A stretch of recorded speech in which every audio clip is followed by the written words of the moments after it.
Hello friends, आप सभी का स्वागत है पीएनके क्लासेज में। आज हम बात करेंगे जो बीएड एग्ज़ाम है। आपको जो 31 को है, इसमें हमने पिछले एक मॉडल पेपर किया हुआ है। इसमें आज हम एक नया मॉडल पेपर करेंगे। इसमें से जो पेपर फर्स्ट है, इसमें से 100 क्वेश्चन, इसमें दो पेपर होते हैं, जैसे कि पेपर फर्स्ट और पेपर सेकंड। इसमें पेपर फर्स्ट में भी 100 क्वेश्चंस और इसमें सेकंड में भी 100 क्वेश्चंस। तो हम करेंगे पेपर फर्स्ट के जितने भी 100 क्वेश्चंस हैं सिलेबस के अकॉर्डिंग। तो पिछला जिसने भी वीडियो नहीं देखा हुआ है, जो मॉडल जो क्वेश्चन पेपर है उसमें एक हमने डिस्कस किया हुआ है। मोस्टली रिलेवेंट क्वेश्चंस हैं जो कि एग्ज़ाम में एक्सपेक्टेड है। इस वजह से आप ज़रूर उनको विजिट करिए और देखिए। और हम स्टार्ट करते हैं आज के सेशन में। तो इसमें जो सेक्शन है, एक जनरल हिंदी एक तरीके से आता है और एक जनरल नॉलेज का। तो सबसे पहले एक जनरल नॉलेज का देखेंगे। तो क्वेश्चन नंबर फर्स्ट देखेंगे कि जो सिंधु घाटी सभ्यता का जो लोथल है स्थल वर्तमान में किस राज्य में स्थित है। तो ऑप्शन हो जाएगा इसका सही गुजरात। एक्सप्लेनेशन में है कि लोथल जो सिंधु घाटी सभ्यता का एक प्रमुख बंदरगाह था, जो गुजरात के कहाँ है, अहमदाबाद जिले में, और किस नदी के किनारे है, भोगो नदी के किनारे। नेक्स्ट क्वेश्चन है ऋग्वेद में सबसे पवित्र किस नदी को माना गया है। कौन सी है सबसे पवित्र नदी ऋग्वेद में। तो ऋग्वेद के अनुसार सबसे पवित्र नदी सरस्वती है। सरस्वती नदी को ही ऋग्वेद में नदीत्मा कहा गया है, यानी कि नदियों में जो सबसे उत्तम है और सबसे पवित्र बोला गया है। लेकिन इसमें जो सर्वाधिक बार जो ऋग्वेद में है उल्लेख किया गया है सिंधु नदी का। तो आपको ध्यान रखना है कि जो सिंधु का है सबसे ज़्यादा उल्लेख किया गया है, लेकिन सबसे पवित्र नदी माना गया है किसको, सरस्वती को। नेक्स्ट क्वेश्चन है जो प्रसिद्ध जैन तीर्थंकर हैं, जैन धर्म के 24वें तीर्थंकर कौन थे। तो जैन धर्म के 24वें तीर्थंकर थे कौन, महावीर स्वामी जैन धर्म के 24वें तीर्थंकर थे। जो 24 तीर्थंकर हुए हैं महावीर में, किसमें, जैन धर्म में। सब जो पहले तीर्थंकर थे ऋषभदेव, उन्हीं का नाम था आदिनाथ। और 23वें तीर्थंकर कौन थे, पार्श्वनाथ। और 24वें कौन से हैं तीर्थंकर, ये हैं महावीर स्वामी। नेक्स्ट क्वेश्चन है सांची के स्तूप का निर्माण किस मौर्य शासक ने करवाया था। तो ऑप्शन आपका हो जाएगा सही, कौन सा, सी, अशोक ने। जो सांची का स्तूप है वो है कहाँ, मध्य प्रदेश के किस डिस्ट्रिक्ट में है, रायसेन में। और इसका निर्माण किसने कराया था, अशोक ने, इसलिए आपका ऑप्शन सही हो जाएगा सी। नेक्स्ट क्वेश्चन देखते हैं। प्रसिद्ध जो कन्नौज का युद्ध है, बिलग्राम का युद्ध जिसे बोलते हैं, हुमायूं और शेरशाह सूरी के बीच किस वर्ष लड़ा गया था। 1540 में लड़ा गया था। इस तरीके से जो हुमायूं भारत से निष्कासित कर दिया जाता है किसके द्वारा, शेरशाह सूरी द्वारा। और शेरशाह सूरी की यहाँ सत्ता स्थापित होती है दिल्ली सल्तनत में। जो दिल्ली सल्तनत जो गुलाम वंश का शासक था, बाद में यही जो मुगल काल है, मुगल काल में ये मुगल पीरियड में बनता है। और इसी में फिर ये बीच में शेरशाह सूरी वंश की स्थापना होती है। 1540 में कन्नौज के युद्ध में शेरशाह सूरी ने हुमायूं को बुरी तरह से हरा दिया था, जिसके बाद हुमायूं को भारत छोड़कर जाना पड़ा था। नेक्स्ट क्वेश्चन है पानीपत का तीसरा युद्ध कब हुआ था। तो 1761। ये भी इंपॉर्टेंट है, ये भी याद रखिएगा। पानीपत का तीसरा युद्ध 1761 के बीच लड़ा गया था। सबसे पहले ऑप्शन इसका सही हो गया आंसर, मराठा और अहमद शाह अब्दाली किसके बीच हुआ था। पानीपत का थर्ड वार है किसके बीच हुआ था, मराठा और अहमद शाह अब्दाली। कब हुआ था, 1761 में। तो किसमें क्या हुआ था, पानीपत की तीसरी लड़ाई में अहमद शाह अब्दाली ने मराठों को क्या कर दिया था, पराजित। कब हुआ था, 1761 में। ध्यान रखिएगा, आपको बताना है पानीपत का प्रथम युद्ध किसके बीच हुआ था और कब हुआ था। और जो पानीपत का सेकेंड वार है कब हुआ था और किसके बीच हुआ था। नेक्स्ट क्वेश्चन है सत्यार्थ प्रकाश नामक किस प्रसिद्ध पुस्तक है, इसकी रचना किसने की थी। तो ऑप्शन हो जाएगा इसमें सी, दयानंद सरस्वती ने। स्वामी दयानंद सरस्वती ने 1875 में आर्य समाज की स्थापना की। इन्होंने ही नारा दिया था, वेदों की ओर लौटो। तो दयानंद सरस्वती ने 1875 में किसकी, आर्य समाज की स्थापना की थी। सत्यार्थ प्रकाश ग्रंथ इनकी रचना है। नेक्स्ट क्वेश्चन है भारतीय राष्ट्रीय कांग्रेस के प्रथम अधिवेशन जो 1885 में हुआ था, उसकी अध्यक्षता किसने की थी। और अब उसकी अध्यक्षता किसने की थी, WC बनर्जी, उमेश चंद्र बनर्जी ने, WC बनर्जी ने की थी। कांग्रेस की स्थापना AU हुम ने की थी, लेकिन इसके पहले बम्बई अधिवेशन की अध्यक्षता किसने की थी, उमेश चंद्र बनर्जी ने। लेकिन इसमें कौन था शासक, तो उस समय डफरिन था। तो सबसे पहले याद करना कि स्थापना कब हुई थी कांग्रेस की, 1825, जो 1885 में किसने की थी, ए हुम ने। और जो पहला अधिवेशन की अध्यक्षता किसने की थी, तो व्योमेश चंद्र बनर्जी ने। नेक्स्ट क्वेश्चन है बंगाल का विभाजन किस वायसराय के काल में हुआ था, तो किसके समय में हुआ था, करजन के टाइम पे। कब हुआ था, 1905 में। और इसके बाद 1911 में दिल्ली दरबार लगता है, उसके तहत इसको बंगाल का विभाजन रद्द कर दिया जाता है। 1905 में करजन ने बंगभंग आंदोलन के विभाजन की घोषणा की, जिसके विरोध में स्वदेशी आंदोलन शुरू किया गया था। नेक्स्ट क्वेश्चन है जलियांवाला बाग हत्याकांड की जांच के लिए ब्रिटिश सरकार ने किस कमीशन का गठन किया था, तो ऑप्शन हो जाएगा आपका बी सही, हंटर कमीशन।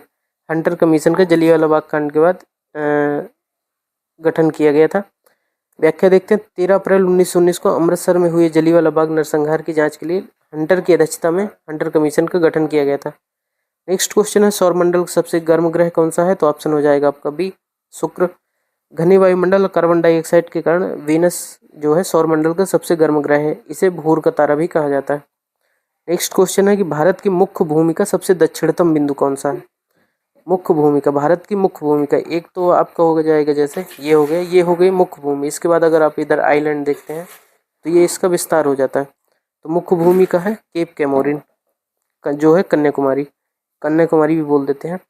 तो भारत की मुख्य भूमि का सबसे दक्षिणी बिंदु कौन सा है, तो केप कैमोरिन है। भूमि का दक्षिणी बिंदु कन्याकुमारी है। यदि भारत की सुदूरस्थ दक्षिण बिंदु पूछा जाए तो महान यानी कि ग्रेट निकोबार में क्या है, इंदिरा पॉइंट है। अगर यही पूछे कि तो किसमें ग्रेट निकोबार है, जो महान निकोबार कहेंगे हिंदी में अगर कहें तो, इसमें है कि लास्ट में इंदिरा पॉइंट, इसको कहेंगे सबसे दूरस्थम, जो सुदूरस्थ दक्षिण बिंदु है भारत का, इसको कहेंगे इंदिरा पॉइंट को। लेकिन जो मुख्य भूमि से पूछे दक्षिणी बिंदु तो हो जाएगा क्या आपका कन्याकुमारी। नेक्स्ट क्वेश्चन है सर्कल के रूप में पाक जल डब्रू मध्य जो पाक स्टेट है किन दो देशों को अलग करता है, तो जो किसमें है, भारत और श्रीलंका। ये हो गया आपका भारत और यहाँ पे है श्रीलंका, यहाँ पे हो जाता है पाक स्टेट। किसको किसको अलग कर देता है, श्रीलंका और भारत को। ये एक इस तरीके से ये इधर हो जाता है आपका भारत और इसके दक्षिण में हो जाता है क्या, श्रीलंका। तो इस तरीके से पाक स्टेट किसको अलग कर देता है, किन दो देशों को अलग करेगा, तो भारत और किसको, सॉरी भारत और श्रीलंका को। ऑप्शन हो जाएगा B correct. Next question, Bharat की सबसे पुरानी पर्वत श्रृंखला कौन सी है, तो ऑप्शन हो जाएगी आपकी सबसे पुरानी पर्वत श्रृंखला कौन सी हो जाएगी, अरावली। राजस्थान का मुख्य रूप से अरावली पर्वत श्रेणी के प्राचीन वलित पर्वत है, जिसमें से यही इसी में राष्ट्रपति भवन और ये सब जो लोटेंस दिल्ली है तो इसी में स्थित है यहाँ, क्योंकि इसका विस्तार दिल्ली तक है, दिल्ली हरियाणा ये सब इसमें राजस्थान किसका, अरावली का विस्तार है। सुंदरबन डेल्टा का निर्माण कौन सी नदियाँ करती हैं, तो कौन सी करेंगी, गंगा और ब्रह्मपुत्र, क्योंकि गंगा के जो उद्गम है हिमालय से होता हुआ ये यूपी और बंगाल से होते हुए, पश्चिम बंगाल से होते हुए कहाँ गिरती हैं, ये बे ऑफ बंगाल में यानी कि बंगाल की खाड़ी में गिरती हैं। और इधर से आपका जो तिब्बत है, तिब्बत के पठार से होते हुए फिर इधर ये ये अरुणाचल प्रदेश से सिंटेक्सियल बेल्ट बनाते हुए सीधे असम से होते हुए ब्रह्मपुत्र आती है और यहाँ पे बे ऑफ बंगाल यानी कि बंगाल की खाड़ी में दोनों लोग क्या बनाते हैं, डेल्टा बनाती हैं, डेल्टा का निर्माण करती हैं। ये जो अपना गाद लेके आती हैं यहीं जमा करती हैं, तो ये डेल्टा का निर्माण होता है। अगर यही एस्चुरी का पूछे तो एस्चुरी जो वेस्ट फ्लोइंग रिवर है वो एस्चुरी का निर्माण करती हैं ज़्यादातर। जो भारत के पश्चिम की ओर प्रवाह क्षेत्र में बहती हैं वो कौन सा निर्माण करती हैं, तो एस्चुरी का निर्माण करती हैं, वो डेल्टा का निर्माण नहीं करती। नेक्स्ट क्वेश्चन है काजीरंगा राष्ट्रीय उद्यान भारत के किस राज्य में स्थित है, तो काजीरंगा कहाँ पे है, असम में, और एक सींग वाले गैंडे के लिए फेमस है। तो असम का काजीरंगा नेशनल पार्क पूरी दुनिया में एक सींग वाले गैंडे वन हॉर्न राइनो के लिए संरक्षण के लिए जाना जाता है। भाखड़ा नागल जो परियोजना है किस नदी पर निर्मित है, तो आपका आंसर हो जाएगा सीधा सा सतलज। भाखड़ा नागल बांध पंजाब और हिमाचल प्रदेश की सीमा पर सतलुज नदी पर बनी भारत की बहुत बड़ी बहुउद्देशीय परियोजना है, नदी घाटी परियोजना। नेक्स्ट क्वेश्चन है विश्व की सबसे गहरी झील कौन सी है, तो ऑप्शन हो जाएगा आपका लेक बैकाल है। बैकाल कहाँ पे है आपका, जो साइबेरिया क्षेत्र है रूस का, वहाँ पे सबसे गहरी झील है विश्व की, और ये सबसे गहरी है, सबसे पुराने मीठे पानी की झील भी है।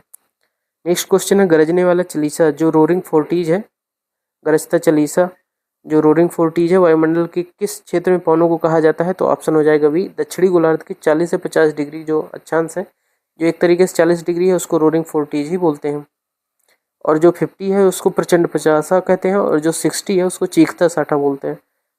जो कौन से गोलार्ध में? दक्षिणी गोलार्ध में। जैसे अगर आपका ये पृथ्वी हो गया, ये 0 डिग्री हो गया, इधर आपका जो जाएंगे तो 0 डिग्री, ये इधर हो जाएगा आपका 30 डिग्री, ये 34, ये किस में आपको दक्षिणी गोलार्ध में देखना है। तो 40 डिग्री, 50 डिग्री, तो 40 डिग्री को बोलते हैं रोरिंग 40 यानी कि गरजता 40, 50 को बोलते हैं क्या? प्रचंड 50, और 60 को बोलते हैं, 60 डिग्री में जो हवाएं चलती हैं तो उसको बोलते हैं चीखता 60। नेक्स्ट क्वेश्चन है, दक्षिणी गोलार्ध में 40 से 50 डिग्री के अक्षांश के पछुआ पौने हैं, तो इसका ये ऑप्शन सही हो जाएगा भी। इसका जो ये एक्सप्लेनेशन है ये आप पढ़ लीजिएगा। नेक्स्ट क्वेश्चन है, क्षेत्रफल की दृष्टि से उत्तर प्रदेश का कौन सा स्थान है? तो ऑप्शन स्वाभाविक चौथा हो जाएगा। राजस्थान सबसे नंबर 1 पे है, मध्य प्रदेश दूसरे पे है, और महाराष्ट्र तीसरे स्थान पर। चौथा हो जाएगा आपका कौन सा? यूपी। प्रारूप समिति जो ड्राफ्टिंग कमेटी है, ड्राफ्टिंग कमेटी के अध्यक्ष जिन्होंने भारतीय संविधान का मसौदा तैयार किया था तो कौन से थे? डॉक्टर भीमराव अम्बेडकर। डॉक्टर भीमराव अम्बेडकर 29 अगस्त 1947 को 7 सदस्यीय प्रारूप समिति के अध्यक्ष थे। कौन थे? डॉक्टर भीमराव अम्बेडकर। कब हुई थी गठित? 29 अगस्त 1947 में। भारतीय संविधान का कौन सा भाग मौलिक अधिकारों से संबंधित है? तो भाग 2 कौन सा हो जाएगा? नागरिकता से। भाग 3 हो जाएगा किससे? मौलिक अधिकारों से। तो आपका ऑप्शन हो जाएगा बी सही। ऑप्शन 4 हो जाएगा डीपीएसपी, और ये 5 हो जाएगा आपका जो केंद्र के कानून है उससे हो जाएगा। जो नहीं सॉरी, इसमें जो 4 है 4 हो जाएगा किसमें? मूल कर्तव्य से। जो भाग 5 है वो केंद्र सरकार से जाएगा। इसमें जो भाग 4 है ये डीपीएसपी हो गया, भाग 3 मूल अधिकार फंडामेंटल राइट हो गया, और ये भाग 2 हो गया सिटीजनशिप, नागरिकता से संबंधित। ये तो इसमें आपका आंसर सही हो जाएगा बी भाग 3 में। राष्ट्रपति अपना त्याग पत्र किसे संबोधित करता है? तो ऑप्शन हो जाएगा किसको? उपराष्ट्रपति को। उपराष्ट्रपति किसको करेगा? राष्ट्रपति को। तो आंसर किसका 23 का क्या हो जाएगा? सी। नेक्स्ट क्वेश्चन है, किसी राज्यपाल में राज्यपाल की नियुक्ति की संविधान के किस अनुच्छेद के तहत की जाती है? तो अनुच्छेद हो जाएगा 155। जो अनुच्छेद 155 के तहत राज्य के राज्यपाल की नियुक्ति कौन करेगा? भारत का राष्ट्रपति करेगा। नेक्स्ट क्वेश्चन है, जो पंचायती राज है, पंचायती राज व्यवस्था को किस संवैधानिक संशोधन द्वारा, अधिनियम द्वारा संवैधानिक दर्जा दिया गया था? तो कौन सा हो जाएगा आपका? 73वां संविधान संशोधन द्वारा पीआरआई यानी पंचायती राज इंस्टीट्यूशंस को संवैधानिक दर्जा दिया गया था। ये कब हुआ था संशोधन? 1992 में। कौन सा संशोधन था? 73वां संविधान संशोधन था। इसके तहत क्या जोड़ा गया था? जो 73वां संविधान संशोधन है, भाग 9 जोड़ा गया था और 11वीं अनुसूची जोड़ी गई थी। नेक्स्ट क्वेश्चन है, लोकसभा का सत्र एक वर्ष में न्यूनतम कितनी बार बुलाया जाना अनिवार्य है? तो ऑप्शन हो जाएगा 2 बार। जो लोकसभा का सत्र है न्यूनतम एक वर्ष में 2 बार बुलाया जाना जरूरी होता है। जो 2 सत्रों के बीच की अवधि का अंतर होता है 6 महीने का हो सकता है, इसके ज़्यादा नहीं। नेक्स्ट क्वेश्चन है, योजना आयोग जो प्लानिंग कमीशन को बदलकर नीति आयोग, नीति आयोग का गठन किस वर्ष किया गया था? तो किसने किया था? 2015 में। 1 जनवरी 2015 में प्रधानमंत्री नरेंद्र मोदी जी ने उन्हें प्लानिंग कमीशन में जो योजना आयोग था, योजना आयोग को समाप्त कर किसका किया था? नीति आयोग का गठन कर दिया था।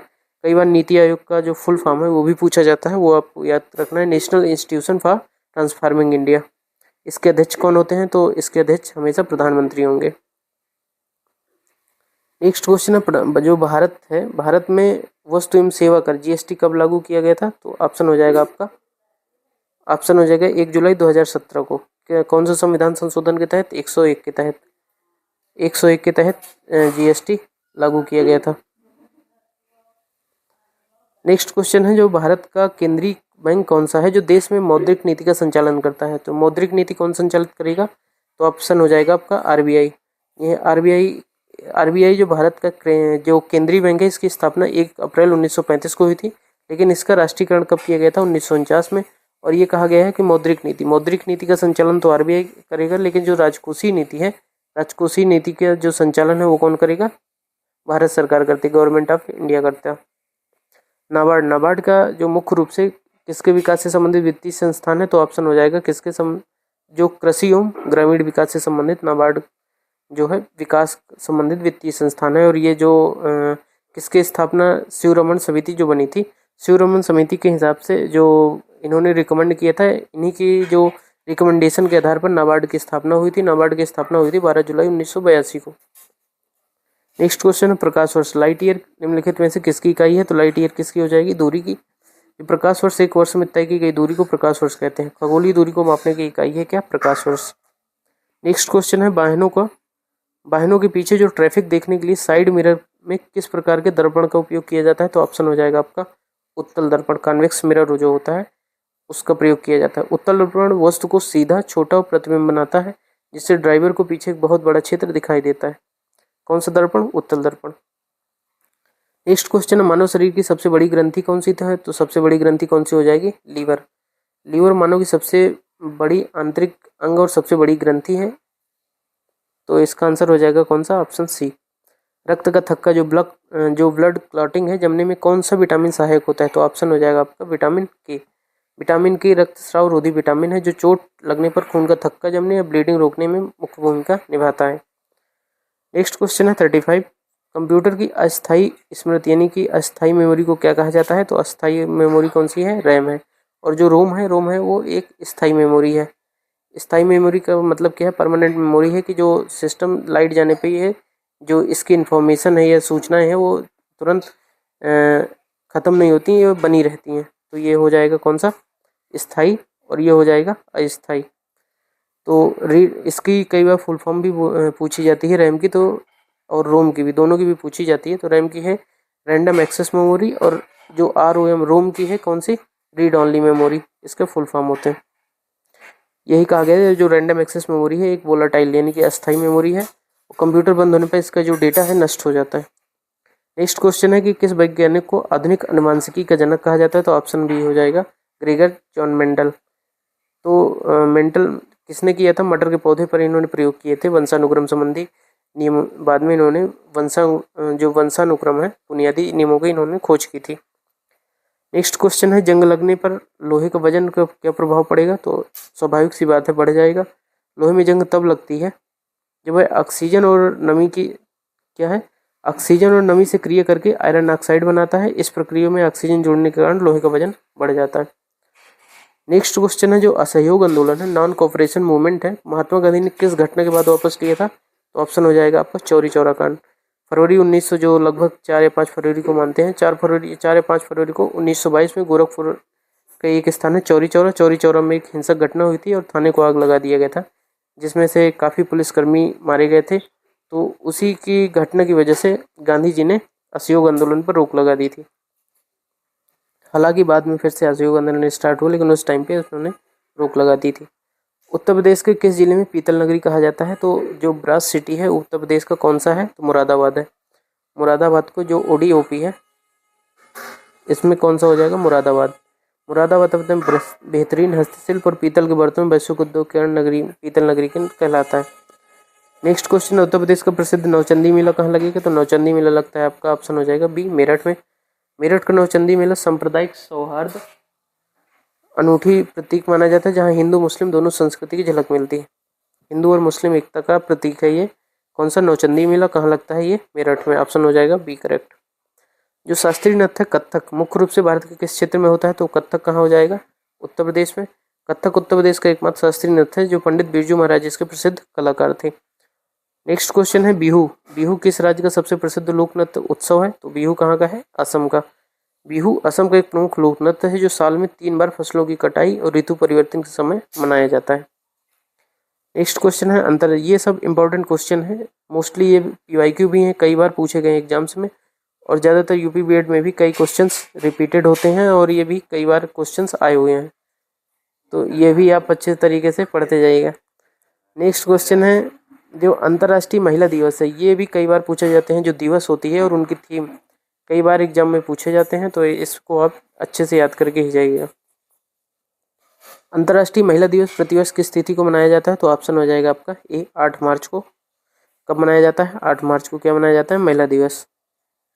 अंतर्राष्ट्रीय महिला दिवस कब मनाया जाता है? 8 मार्च को। नेक्स्ट क्वेश्चन है, पर्यावरण संरक्षण के लिए विश्व पर्यावरण दिवस किस दिन मनाया जाता है? तो विश्व पर्यावरण दिवस कब मनाया जाता है? 5 जून। ये पर्यावरण संरक्षण के संबंधित 1972 में एक सम्मेलन हुआ था, उसके तहत 5 जून को मनाया जाता है। क्या मनाया जाता है? विश्व पर्यावरण दिवस। संयुक्त राष्ट्र द्वारा 1974 में 1972 में सम्मेलन होता है, 1974 से प्रतिवर्ष 5 जून को विश्व पर्यावरण दिवस, वर्ल्ड एनवायरनमेंट डे मनाया जाता है।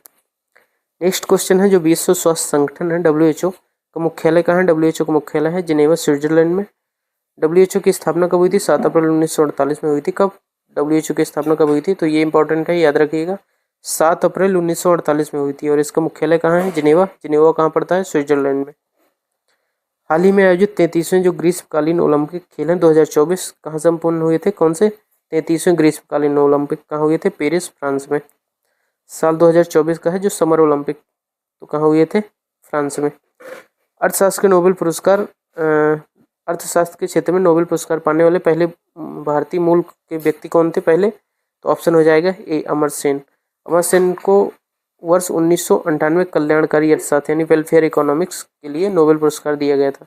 कब दिया गया था? 1998 में। किनको? भारतीय मूल के पहले व्यक्ति थे कौन? अमर सेन। तो ऑप्शन हो जाएगा आपका ए करेक्ट। वर्तमान समय भारत के कुल कितने राज्य और केंद्र शासित प्रदेश हैं? तो ऑप्शन हो जाएगा आपका बी 28 राज्य और 8 केंद्र शासित प्रदेश हैं। जम्मू कश्मीर का पुनर्गठन और दादरा और नगर हवेली और दमन दीव को विलय करके वर्तमान में भारत में 28 राज्य और 8 यूटीज हैं, क्योंकि इनको जो जम्मू कश्मीर और लद्दाख को बनाए जाने के बाद 9 हो गए थे, लेकिन इनका बाद में एक मिलन दादरा और नगर हवेली और दमन दीव को एक साथ कर दिया गया, तो क्या हो गया? ये 8 यूटीज हो गए। नेक्स्ट क्वेश्चन है कंप्यूटर का मस्तिष्क, ब्रेन ऑफ कंप्यूटर किसको बोला जाता है? सीपीयू को। सीपीयू क्या है? फुल फॉर्म इसका सेंट्रल प्रोसेसिंग यूनिट। ये भी कई बार पूछा गया एग्जाम में, तो आप इसको याद रखिएगा। उत्तर प्रदेश का राजकीय पशु कौन सा है? तो ऑप्शन हो जाएगा ए, बारहसिंगा। उत्तर प्रदेश का राजकीय पशु है बारहसिंगा, दलदल तमरक जिसको बोलते हैं। और जो राजकीय पक्षी है सारस क्रौंच। राजकीय वृक्ष है क्या? अशोक। नेक्स्ट क्वेश्चन है जनरल हिंदी। जनरल हिंदी के जो सेक्शन है, पहले आप पढ़ रहे थे जनरल नॉलेज के, अब है जीएस जो जनरल हिंदी है। जनरल हिंदी के भी 50 सवाल होंगे इसमें और जो जनरल नॉलेज के थे वो 50 सवाल, टोटल मिला के 100 सवाल हो गए। और कितने नंबर के होते हैं? ये 200 के। तो इसमें से हमने 50 जो एक खंड है इसमें कर लिया है। नेक्स्ट देखते हैं। तो 51 है हिंदी भाषा की लिपि निम्नलिखित में से कौन सी है? तो ऑप्शन हो जाएगा बी, देवनागरी। भारतीय संविधान के अनुच्छेद 343 के तहत राजभाषा हिंदी और देवनागरी क्या होगी? लिपि। देवनागरी जो राजभाषा हिंदी होगी, लिपि इसकी क्या होगी? देवनागरी। हिंदी वर्णमाला में कुल कितने स्वर माने गए हैं? तो ऑप्शन हो जाएगा आपका ए, 11। मूल स्वरों की संख्या 11 है, लेकिन आ से अव तक और अंग और आहा क्या हो जाते हैं? अयोगवाय। जो 53 है, 53 नंबर क्वेश्चन, कौन सा अघोष वर्ण है? वर्ण में कौन सा अघोष वर्ण है? तो ऑप्शन हो जाएगा आपका चा। प्रत्येक वर्ग का पहला और दूसरा वर्ण, जो प्रत्येक वर्ग है, प्रत्येक वर्ग का पहला और दूसरा वर्ण तथा सा यानी कि अघोष वर्ण कहलाते हैं।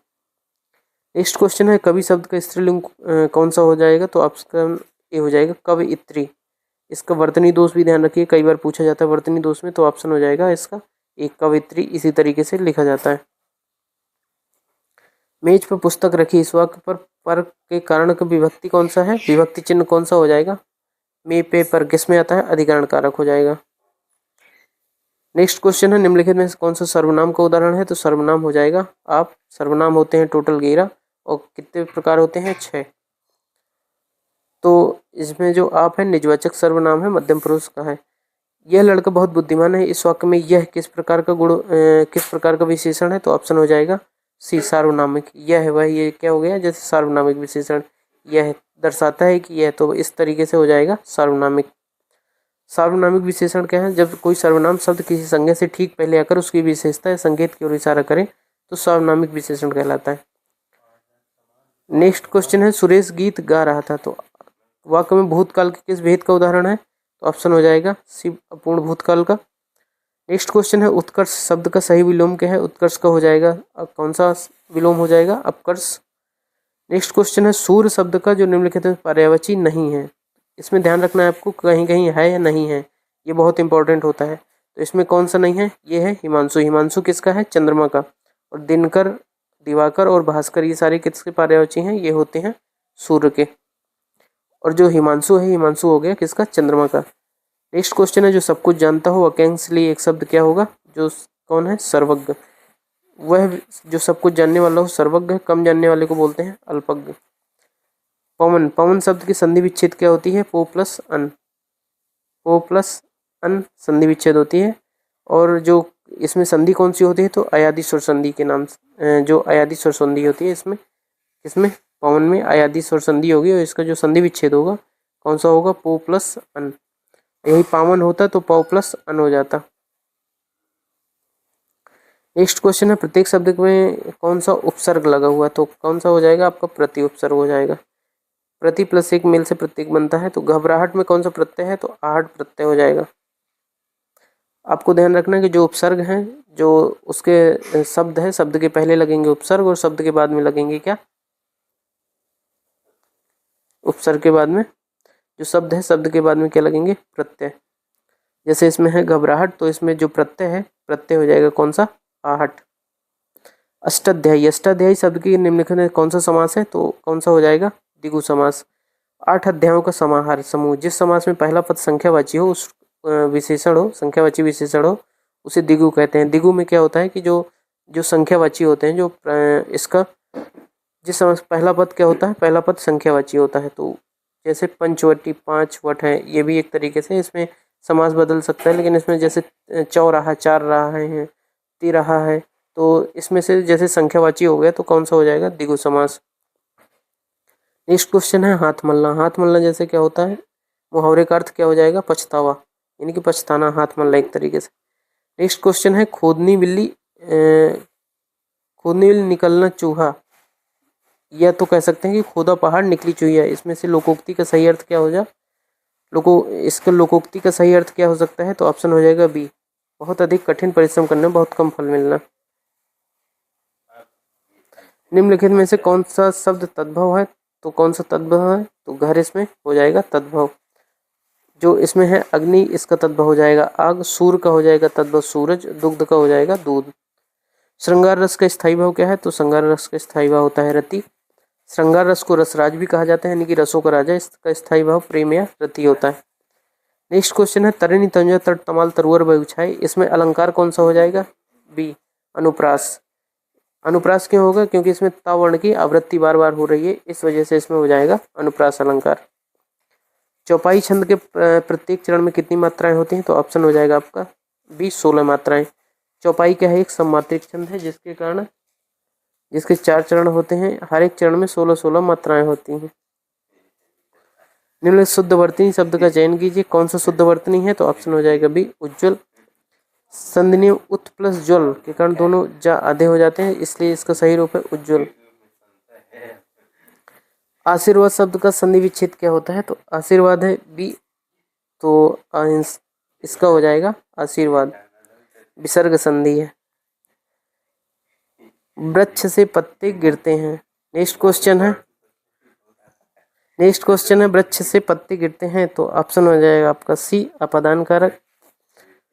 अलग, क्योंकि इसमें अलग होने के संदर्भ में। गोदान और गबन जैसे कालजी कृतियों के लेखक कौन है, तो ऑप्शन हो जाएगा सी, मुंशी प्रेमचंद। उपन्यास सम्राट मुंशी प्रेमचंद ग्रामीण जीवन और सामाजिक अर्थात गोदान गबन कर्मभूमि रंगभूमि महान उपन्यास लिखे। नेक्स्ट क्वेश्चन है कनक कनकते सौगुनी मातकता अधिकाय, इसमें कौन सा अलंकार है, तो ऑप्शन हो जाएगा बी, एमक अलंकार। कनक शब्द जो 2 बार आया है, कनक शब्द का अर्थ है धतूरा और दूसरे का अर्थ है सोना।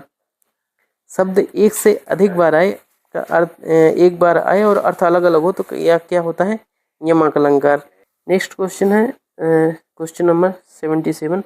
इसमें शुद्ध वाक्य का चयन करना है। शुद्ध वाक्य इसमें कौन सा होगा, माता जी आ गए, गलत हो जाएगा। माता जी आ गई, तो इसमें ऑप्शन हो जाएगा आपका बी ही सही, माता जी आ गई हैं, आ गई हैं, माता जी आ गए। तो इस तरीके से आपका कौन सा सही हो जाएगा, माता जी आ गई हैं, क्योंकि आदरणीय व्यक्ति के लिए बहुवचन क्रिया है, इस वजह से हैं लगे, हैं का प्रयोग होता है। माता जी स्त्रीलिंग है, इसलिए आ गई हैं, शुद्ध होगा।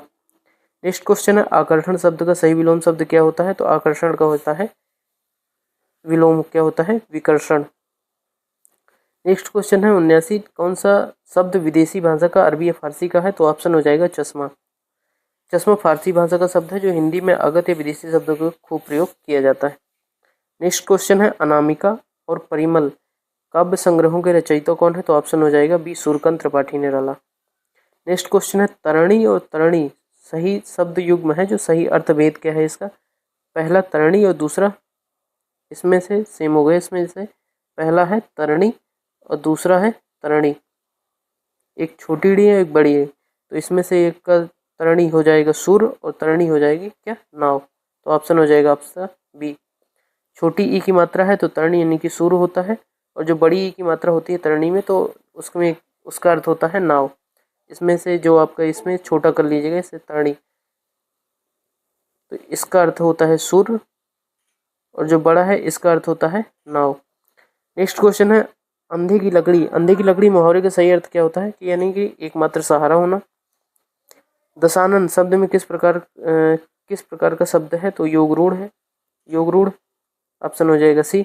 दो शब्दों के मेल से बनते हैं, जो कि योगरूढ़ शब्द होते हैं दो शब्दों के मेल से मिलते हैं। समान अर्थ छोड़कर किसी तीसरे यानी विशेष अर्थ का प्रदान, जो विशेष अर्थ प्रदान करते हैं उन्हें कहा जाता है योगरूढ़। वीर रस, वीर रस का स्थायी भाव क्या होता है, तो ऑप्शन हो जाएगा बी उत्साह। स्थावर, नेक्स्ट क्वेश्चन है स्थावर शब्द का विलोम शब्द क्या होता है, तो जंगम। नेक्स्ट क्वेश्चन है कि जो नील कमल है, नील कमल में कौन सा समास हो जाएगा, तो कर्मधारय। नीला है जो कमल, जहाँ विशेषण और विशेष उपमेय उपमान का संबंध होता है वहाँ कर्मधारय समास होता है, तो इसमें हो जाएगा कौन सा, कर्मधारय।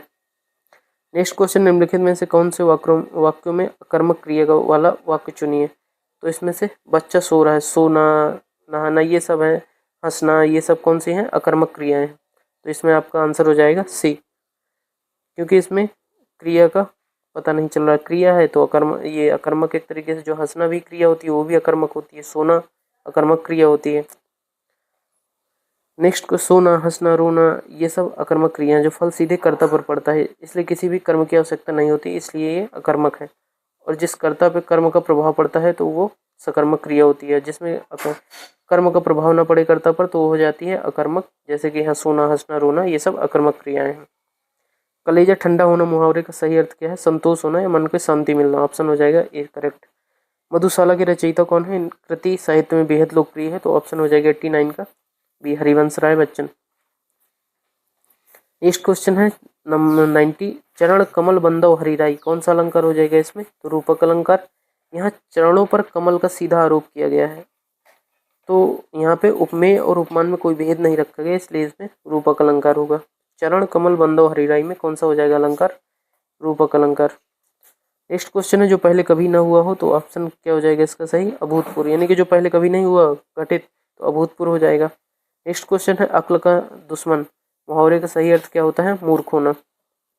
नेक्स्ट क्वेश्चन निम्नलिखित में से कौन सा शब्द स्त्रीलिंग है, तो स्त्रीलिंग कौन सा हो जाएगा, नदी। नदी में आप जोड़ेंगे तो बहती है, नदी आपने ये नहीं कहा होगा नदी बहता है, नदी बहती है, तो ये हो जाएगा स्त्रीलिंग।